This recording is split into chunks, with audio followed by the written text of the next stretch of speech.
నమస్తే రైతు మిత్రులారా, టమాటా నాటడానికి బెడ్ దోల్లి మళ్ళా టమాటా నాటకుండా మొక్కజొన్న నాటుతున్న రైతు.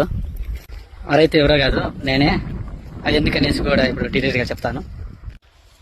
ఈ నెల చూసుకున్నట్టయితే పూర్తి బంకమట్టి నెల. నేను 3 years నుంచి దీన్ని కంటిన్యూగా టమాటా వేస్తున్నా.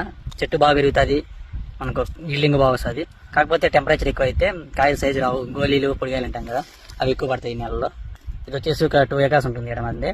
దీంట్లో ఇప్పుడు ప్రస్తుతము 1.5 acre అంతా మొక్కజొన్న పెట్టేస్తున్నా. ఇంకా 1/2 acre వచ్చేసి బోరు నీళ్ళు ఊరుతూనే ఉంది, అది నీళ్ళు అట్లే ఉండే దాంట్లో. లాస్ట్ ఇయర్ వచ్చేసి బాగా వర్షాలు పడ్డాయి, వారానికి ఒకసారి మంచి దిగుబడి వచ్చింది, కాయలు బాగా సైజులు వచ్చినాయి.